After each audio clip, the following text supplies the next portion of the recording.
Dear students, কেমন আছো সবাই? আশা করি সবাই ভালো আছো। তো গত ক্লাসে তোমাদের যে গ্রামারটি আলোচনা করেছিলাম সেই গ্রামারটি হচ্ছে মডিফায়ার্স। এটা পরীক্ষায় 9 নং হিসেবে আসে। 10টি শূন্যস্থান থাকবে, 10টি শূন্যস্থান থেকে আমাদের 10টি অ্যান্সার করতে হবে। এটার নম্বর থাকবে 5। তো গত ক্লাসে আমি তোমাদের জন্য 4টি রুলস নিয়ে আলোচনা করেছিলাম। তো আজকে বাকি যে রুলস আছে সেই রুলসগুলো ডিসকাস করব। সবাই মনোযোগ দিয়ে ক্লাসটি শোনো। আর যদি কোনো ধরনের সমস্যা হয় তাহলে অবশ্যই আমাকে কমেন্ট করবে। তাহলে সবাই দেখতেই পাচ্ছ রুল 5। এই রুল 5-এ আছে পোস্ট মডিফাই দ্য ভার্ব। তো যদি পোস্ট মডিফাই দ্য ভার্ব থাকে তাহলে আমাদেরকে অবশ্যই বুঝতে হবে পোস্ট মডিফাই দ্য ভার্ব মানে হচ্ছে অ্যাডভার্ব। তখন আমরা চিন্তা করব এই আনসারটি অ্যাডভার্ব হবে। তো যাই হোক, তো অনেক ধরনের অ্যাডভার্ব হয়। আমি কিছু অ্যাডভার্ব সম্পর্কে ডিসকাস করছি। যেমন এখানে আছে 1 নম্বরে অ্যাডভার্ব অফ ম্যানার, যেমন slowly, suddenly, urgently, carefully, eagerly. এভাবে আমরা প্রত্যেকটি অ্যাডভার্ব ম্যানার পড়বো, ভালোভাবে পড়বো, মুখস্থ রাখবো। তারপর আছে adverb of place, here, there, upstairs, downstairs, inside, outside, far, near by.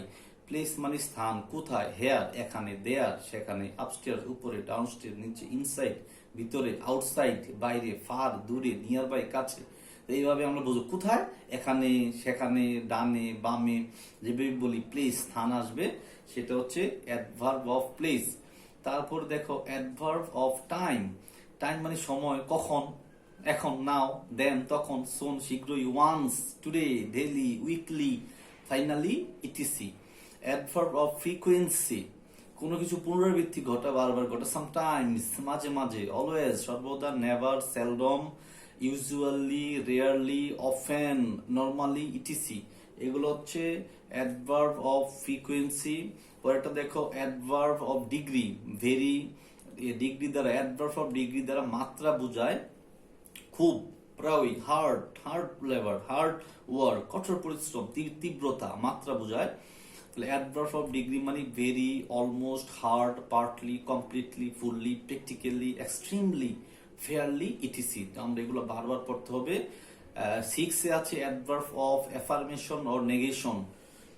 এগুলা কি কি আছে এখানে দেখো, সার্টেনটি, প্রবেবলি, ডেফিনেটলি, ফরচুনেটলি, অথবা হইতে পারে unfortunately, clearly, luckily, unluckily, obviously, etc. তো আমরা এই অ্যাডভার্বস গুলো বারবার পড়বো। কেন? যদি আমাদের পরীক্ষায় আসে পোস্ট মডিফাই দ্য ভার্ব, আমরা যে অ্যাডভার্ব আনসারটা দিব, তো আমাদেরকে তো অবশ্যই সেই অ্যাডভার্বটা চিনতে হবে, তাইলে আমরা এগুলা পারবো। এবার আমরা কিছু এক্সাম্পল দেখি। Rules 5, post modify verb example. You have to study dash post modify the verb, তাহলে মানে অ্যাডভার্ব। তাহলে you have to study attentively, তাহলে অ্যাটেন্টিভলি এলওয়াই অ্যাডভার্ব হয়ে গেল। You have to study well, তোমাকে ভালোভাবে পড়তে হবে, to get a good result বা অ্যাটেন্টিভলি। সবাই তো বুঝতে পারছো এটা না? এই দেখো mouse pointer, post modify the verb বললে আমরা আনবো অ্যাডভার্ব, তাহলে অ্যাটেন্টিভলি হইতে পারে, অয়েল হইতে পারে, প্রপারলি হইতে পারে। পরেরটা দেখি, ওয়ার্ক হার্ড, কঠোর পরিশ্রম করো, আনটিল ইউ আর সাকসেসফুল, সফল না পর্যন্ত, নাকি? ওয়ার্ক হার্ড, ওয়ার্ক কেয়ারফুলি, তাহলে পোস্ট মডিফাই দ্য ভার্ব মানে adverb. The deforestation means cutting down of trees, তাহলে পোস্ট মডিফাই দ্য ভার্ব মানে অ্যাডভার্ব, তাহলে at random, randomly, indiscriminately, indiscriminately। বানানটা দেখবে, আশা করি পারবে, ভেঙে বলেছি, indiscriminately। পরেরটা দেখি, the drug addiction has grasped the young generation, post modify the verb মানে কি হতে পারে অ্যাডভার্ব, তাহলে এক্সট্রিমলি, তীব্রভাবে ওদেরকে গ্রাস করে ফেলেছে, ব্যাপক হারে। ডোন্ট ওয়েস্ট ইউর টাইম, সময় অপচয় করো না, and try to learn English dash from today, আজকে থেকে, তাহলে টুডে একসাথে হতো, যাই হোক এটা লেখায় ভুল হয়েছে। Try to learn English properly, সঠিকভাবে, ইংলিশ ওয়েল, যদি ইংরেজি জানো ভালো জব হবে। যাই আশা করি সবাই এটা বুঝতে পেরেছো। পোস্ট মডিফাই দ্য ভার্ব মানে অ্যাডভার্ব, অ্যাডভার্ব মানে ম্যাক্সিমাম ক্ষেত্রে অ্যালওয়াই যোগ হয়, তো আমরা অ্যাডভার্ব গুলো পড়বো, তাহলে আমার জন্য এটা আরো সহজ হবে। রুল 6 হচ্ছে ডেমনস্ট্রেটিভ। ডেমনস্ট্রেটিভ কি? ডেমনস্ট্রেটিভ হচ্ছে this, this, that, those. This এবং দিস, দিস হচ্ছে কাছের বস্তু, দিস সিঙ্গুলার, আর দিস প্লুরাল। আর দ্যাট হচ্ছে দূরের কোনো বস্তু, দ্যাট সিঙ্গুলার, আর দোজ দূরের কোনো বস্তু, তবে এটা প্লুরাল। তাহলে এখানে দিস কাছের, দ্যাট দূরের সিঙ্গুলার, আবার দিস কাছের প্লুরাল, দোজ দূরের প্লুরাল। সিঙ্গুলার এবং প্লুরাল সবাইটা দেখবে। এক্সাম্পল দেখি। তাহলে দিস বুঝায় কি? বুঝছো? দিস বুঝায় কাছের কোনো বস্তু, আর দ্যাট বুঝায় দূরের কোনো বস্তু।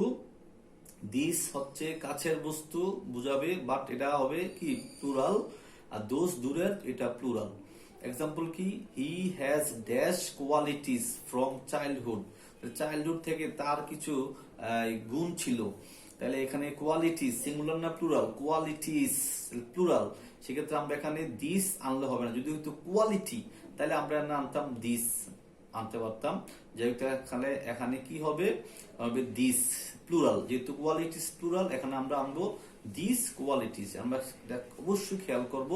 প্রথমে খেয়াল করব এটা কি সিঙ্গুলার নাকি প্লুরাল। যদি সিঙ্গুলার হয় তাহলে আমরা দিস অথবা দ্যাট, তবে কাছের হলে দিস আর দূরের হলে দ্যাট। আর যদি প্লুরাল হয় তাহলে আনবো দিস এবং দোজ। কাছের হলে দিস, দূরের হলে দোজ। পরেরটা দেখো, dash lovely sea birds are unforgettable, মানে যেটা ভুলার মতো নয়, মেবি এটা অনেক আগে দেখেছি, সেই জন্য এটা দূরের। এই জন্য আমরা এখানে দিস আনবো না। সেখানে যেহেতু আছে সি বার্ডস, পাখিটা অনেকগুলো পাখি না, সেই জন্য আমাকে আনতে হবে those. Those lovely sea birds are unforgettable. যাই হোক, এটা পাস দিলে ভালো হইতো। আর দিস দিলে হবে, সমস্যা যেহেতু প্রেজেন্ট আছে এখানে। আর পরেরটা দেখি, dash students are present in the meeting. This students, এই স্টুডেন্টস গুলো মিটিং এ উপস্থিত আছে, যেহেতু বর্তমানে আছে, তাহলে আমি দিস আনতে পারি। পরেরটা দেখি, dash blue car needs to be washed next. Dash blue car needs, তাহলে গাড়ি কয়টা? একটা। তাহলে আমরা এখানে সিঙ্গুলার। যেহেতু ব্লু কার যদি সাবজেক্ট হয়, নিডস যদি ভার্ব হয়, তো সাবজেক্ট যদি থার্ড পারসন সিঙ্গুলার হয়, তাহলে ভার্বের সাথে এস বা ইএস যোগ হয়, তাহলে আমরা নিশ্চয়ই এটা সিঙ্গুলার হবে। তাহলে হবে দিস কার, এই দিস ব্লু কার, এই নীল গাড়িটি needs to be washed next, পরবর্তীতে এটা ওয়াশড করাইতে হবে। পরেরটা, I would like to try on. I would like to try, আমাকে চেষ্টা, I would like to try on dash one, that one. যদি কাছের হয় দিস, আর যদি দূরের হয় তাহলে হবে কি? দ্যাট। সেটা আমরা খেয়াল করব। রুলস আমরা চলে যাব 7-এ। 7 আছে ইন্টেন্সিফায়ার। ইন্টেন্সিফায়ার বললেই উত্তর বসাই দিবা ভেরি। সবাই মাউস পয়েন্টার ফলো করো। ইউজ অ্যান ইন্টেন্সিফায়ার, মানে যখন ইউজ ইন্টেন্সিফায়ার বলবে, এটা মানে আসলে অ্যাডভার্ব। তো আমরা এখানে ভেরি, উত্তরটা যেটাই আসুক ভেরি বসাই দিব। তবে কখনো কখনো ভেরি হয় না, এই জন্য আমি সবগুলোই এখানে দেওয়া আছে, সবাই দেখবে। at all, absolutely, enough, completely, highly, rather, extremely, etc. এগুলো সবগুলো আমরা ইন্টেন্সিভের হিসেবে ব্যবহার করতে পারবো। তবে 90% অ্যান্সার ভেরি হয়। যাই হোক, আমরা দেখি এক্সাম্পল দেখি। she worked dash hard, তাহলে ইন্টেন্সিভের যেহেতু আছে, উত্তর হবে কি? Very. she worked very hard। পরেরটা, she felt dash weak, ইন্টেন্সিভের আছে, কি আনতে পারি? Very. she felt very weak। Pritilota was born in a dash educated family, is a very বা is a highly, এই মাউস পয়েন্টটা খেয়াল করতে পারো, হাইলি এডুকেটিভ বা এডুকেটেড, এখানে একটু প্রবলেম আছে, এডুকেটিভ হতে পারে। যাই হোক, পরেরটা দেখো, Dhaka is a dash, use an intensifier, populated city, Dhaka is a very populated city।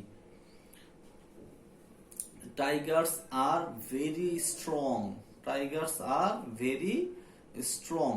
যাই হোক, তো আমরা এখানে যদি পরীক্ষা ইন্টেন্সিফায়ার আসে, এভাবে শূন্যস্থানের পরে থাকবে ইউজ অ্যান ইন্টেন্সিফায়ার, তো ইন্টেন্সিফায়ার পাইলে তোমরা উত্তর বসাই দিবা ভেরি, তাহলে তোমাদের উত্তরটা সঠিক হয়ে যাবে।